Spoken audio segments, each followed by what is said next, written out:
Salam, Biologiya 8-ci sinif 1-ci hissə 1-ci yarım ilə aid BSQ tipli suallar izahlı cavabları ilə birlikdə. Burada baxırıq birinci sualda deyilir, su molekulalarının bir istiqamətdə axmaq səbəbi nə ola bilər? Bildiyiniz ki, su molekulaları arasında hidrogen rabitəsi yaranır ki, bunun sayəsində onlar axımlıq yaradır. Ona görə də birinci üçün B variantı doğru cavab olacaqdır. Keçirik ikinci sualımızda deyilir, RNT və DNT molekulalarının quruluşunda 3 mühüm fərq hansıdır? Birinci üçün yaza bilərik, RNT-də şəkər molekulunda bir əlavə oksigen atomu mövcuddur.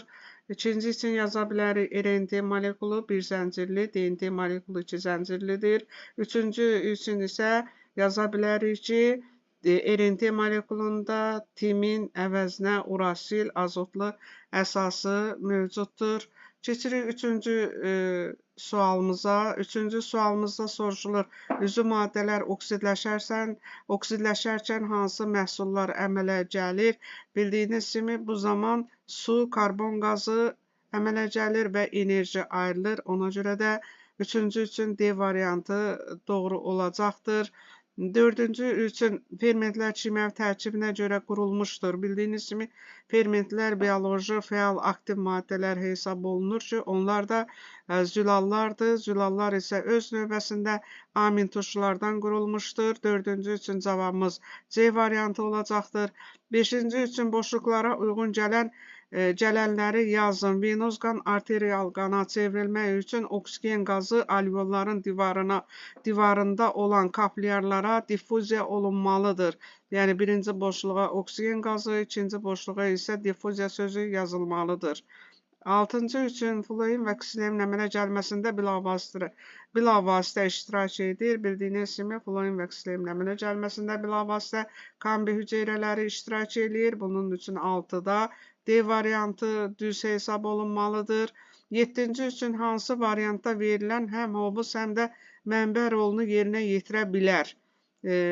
Bunun üçün bizim cavabımız A variantı soğanaq olacaqdır. Bildiyiniz kimi, mövsümdən asılı olaraq soğanaq həm mənbə, həm də hovuz rolunu yerinə yetirə bilər. Mənbə rolunu yerinə yetirən zamanı, deməli, onlar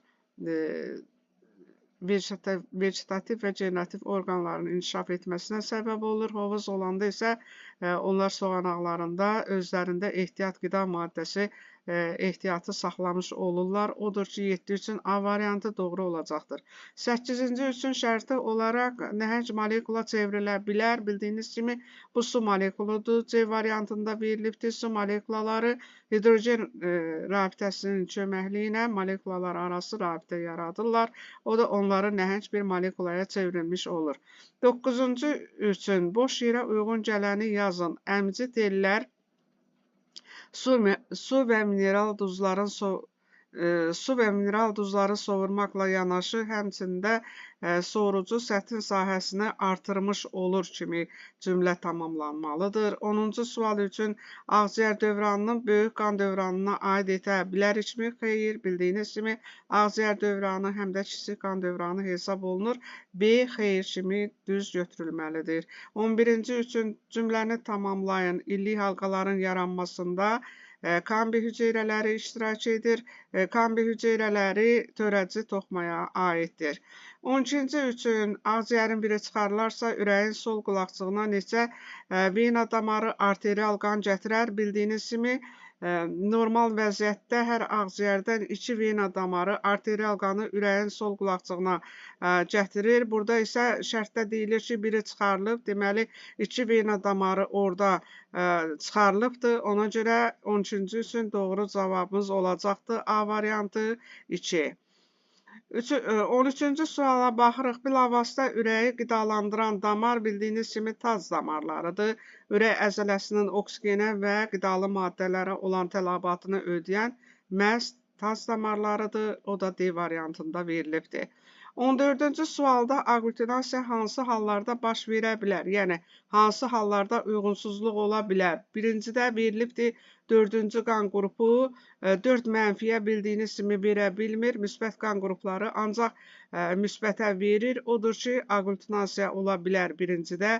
İkincidə deyilir, birinci qan qrupu mənfi qan verir, ikinci müsbətə. Bildiyiniz kimi -1 universal donordur. Bütün qan qruplarına qan verə bilər. Onda ikincidə aglutinasiya olmayacaqdır. Üçüncüdə birinci müsbət qan verərsə bir mənfiyə bildiyiniz kimi müsbət qan qrupu olanlar müsbət 1, 2, 3, 4-ə verə bilir. Amma mənfi 1-ə verə bilmir. Odur ki, üçüncüdə də aglutinasiya baş verəcəkdir. Dördüncüdə deyir ki, üçüncü müsbət olanlar qan verər 2 müsbətə. Bildiyiniz kimi burada da uyğunsuzluq, yəni aglutinasiya baş verəcəkdir. Odur ki, 1, 3, 4 bizim cavabımız olacaqdır aglutinasiya baş verənlər üçün. 15-ci suala baxırıq. Hansı qan qrupunda anti-A və anti-B birlikdə ola bilər? Bildiyiniz kimi anti-A, anti-B qan plazmasında olan aglutinинlərdir. Onlar isə yalnız birinci qan qrupunda bir yerdə ola bilirlər ki, odur ki, doğru cavabımız 15-ci üçün C variantı olacaqdır. Mən burada cavabları axırda qeyd etmişəm. Özünüz müstəqil olaraq sualları cavablandırmağa çalışın. Sonra isə özünüzü təsdiq etmək üçün cavablarınızı bunlara baxa bilərsiniz. Bu qədər, sağ olun.